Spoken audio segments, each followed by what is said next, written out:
হয় অসমীয়া বাপতি সাহোন ৰঙালী বিহুৰ আজি গৰু বিহু আৰু গৰু বিহুৰ দিনাখন আমি উপস্থিত আছোঁ কলিয়াবৰৰ কৰিতলত আৰু কৰিতলত এতিয়া নৰৱে ইংলেণ্ড আমেৰিকা আদিৰ পৰা এটা 15জনীয়া পৰ্যটকৰ দল আহি উপস্থিত হৈছে আৰু তেওঁলোকে গৰু বিহুৰ যি আনন্দ উল্লাসত ভাগ লৈ পেলাই মতলীয়া হৈ পৰা দেখিবলৈ পোৱা গৈছে। পোনে পোনে আদিত্যই সেই দৃশ্য দেখুৱাব নৰৱেৰ পৰা এইসকল লোক আচলতে আহিছে আহি পেলাই যি অসমীয়াৰ হেঁপাহৰ যি ৰঙালী বিহু সেই ৰঙালী বিহুৰ যি কাৰ্যসূচী আচলতে গৰু বিহুৰ কাৰ্যসূচী সেই কাৰ্যসূচীত তেওঁলোকে ভাগ লোৱা দেখিবলৈ পোৱা গৈছে আৰু তেওঁলোকে অভিভূত হৈ পৰিছে অসমীয়া পৰম্পৰা দেখি তেওঁলোক অভিভূত হৈ পৰা দেখিবলৈ পোৱা গৈছে। হাতত অনা কেমেৰাটো বা মোবাইলটোৰে তেওঁলোকে কিন্তু সেই দৃশ্য ইতিমধ্যে উপভোগ কৰিছে আৰু বিদেশী পৰ্যটকৰ দলটো কলিয়াবৰৰ পৰিতলৰ যিসকল লোক আছে সেই লোকসকলে কিন্তু একোখনকৈ ফুলাম গামোচাৰে আদৰণি জনাইছে তেওঁলোকক আৰু দৃশ্য দেখুৱাইছোঁ আদিত্যই দৃশ্য দেখুৱাইছে এইদৰে আচলতে অসমীয়া পৰম্পৰা যি কেমেৰা লগত লৈ অনা কেমেৰা সেই কেমেৰাত বন্দী কৰিছে আৰু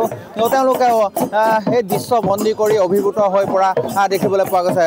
আদিত্যই দৃশ্য দেখুৱাইছে আমি সম্ভৱ হ'লে যি কথা পাতিবলৈ চেষ্টা কৰিম কেইজনীয়া পৰ্যটকৰ দল আপোনালোকে লৈ আহিছিল আৰু তেওঁলোকে অসমৰ যি পৰম্পৰা দেখি তেওঁলোকে কি মন্তব্য আগবঢ়ালে?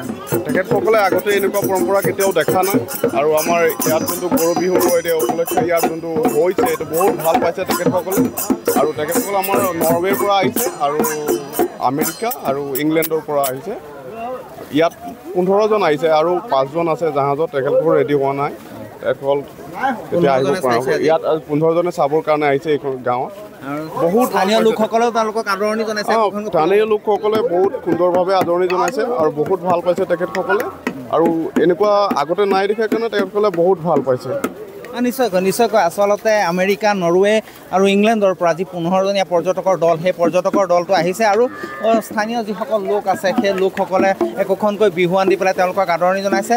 তেওঁলোকৰ মহাবাহু ব্ৰহ্মপুত্ৰ দি আহি শিলঘাটত নামিছিলে আৰু শিলঘাটত নমাৰ পিছতে এইসকল লোকে পোনে পোনে কৰিতললৈ আহিছে কলিয়াবৰৰ কৰিতললৈ আৰু কৰিতললৈ আহি এইদৰে আচলতে গৰু বিহুৰ যি পৰম্পৰা সেই পৰম্পৰাত ভাগ লোৱা দেখিবলৈ পোৱা গৈছে। আদিত্যই দৃশ্য দেখুৱাব সম্ভৱ হ'লে আমি কিছু বিদেশী পৰ্যটকৰ পৰা মন্তব্য গ্ৰহণ কৰিবলৈ চেষ্টা কৰিম।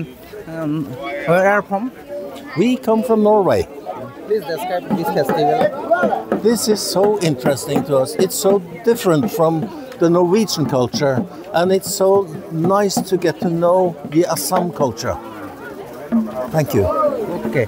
নিশ্চয়কৈ আচলতে এইদৰে সকলোৱে কিন্তু যি বিদেশী পৰ্যটকৰ দলটো আছে সেই দলটোক আদৰণি জনা দেখিবলৈ পোৱা গৈছে।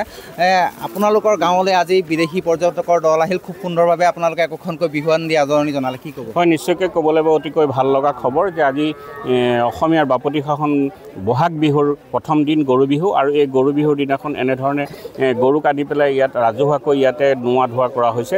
যিহেতু অসমীয়াৰ গৃহস্থৰ ঘৰত এতিয়া কৃষিজীৱী ৰাইজৰ এতিয়া গৰুৰ সংখ্যা কমি গৈছে তথাপিও হেঁপাহৰ গৰু বিহুটোক গৰু নোৱাবৰ কাৰণে সকলোৰে হেঁপাহ থাকে কিন্তু যেতিয়া গোহালিত গৰু নাথাকিব তেতিয়া সেই গৰু নোৱাবৰ পৰা যাতে বঞ্চিত নহয় যাতে ওচৰ চুবুৰীয়া আহি পেলাই এই গৰু বিহুৰ আনন্দ ল'ব পাৰে তাকে কামনা কৰি পেলাই এনেধৰণে কৰা হৈছিলে আৰু এই ব্যৱস্থাটোত উপভোগ কৰিবৰ কাৰণে যিটো সুদূৰ বিদেশৰ পৰা বিদেশী পৰ্যটকৰ দল আহি পেলাই ইয়াতে সোণত সুৱাগা চলাইছে এইটো এটা বৰ আমি ভাল লক্ষণ বুলি আমি শুভ লক্ষণ বুলিয়ে ক'ব বিচাৰোঁ। হয় আমি যিহেতু বাপতি সাহোন এই ৰঙালী বিহুৰ মূল উপাদানেই হৈছে এখন বিহুৱান গতিকে আজি এই বিহুৱানখন আমি তেওঁলোকক দি পেলাই আমি আদৰণি জনাইছোঁ। অন্ততঃ চিনস্বৰূপে তেওঁলোকে 7 সাগৰ 13 নদী পাৰ হৈ তেওঁলোকে ক'ব পাৰিব যে অসমত গৈ পেলাই অসমৰ এই গৰু বিহুৰ দিনাখন তেওঁলোকক এখন গামোচাৰ সৈতে উপহাৰ জনাই আদৰণি জনাইছে। নিশ্চয়কৈ খুব সুন্দৰ মন্তব্য আগবঢ়াইছে আৰু এইদৰে এতিয়া দেখিবলৈ পোৱা গৈছে বিদেশী পৰ্যটকৰ দলটো আহি পেলাই কিন্তু যি কৰিতলৰ বগাজান সত্ৰ যি গৰু বিহুৰ পৰম্পৰা সেই পৰম্পৰাত অংশগ্ৰহণ কৰিছে আৰু তেওঁলোকে অভিভূত হৈ পৰিছে অসমীয়াৰ যি পৰম্পৰা সেই পৰম্পৰা দেখি তেওঁলোক অভিভূত হৈ পৰা দেখিবলৈ পোৱা গৈছে।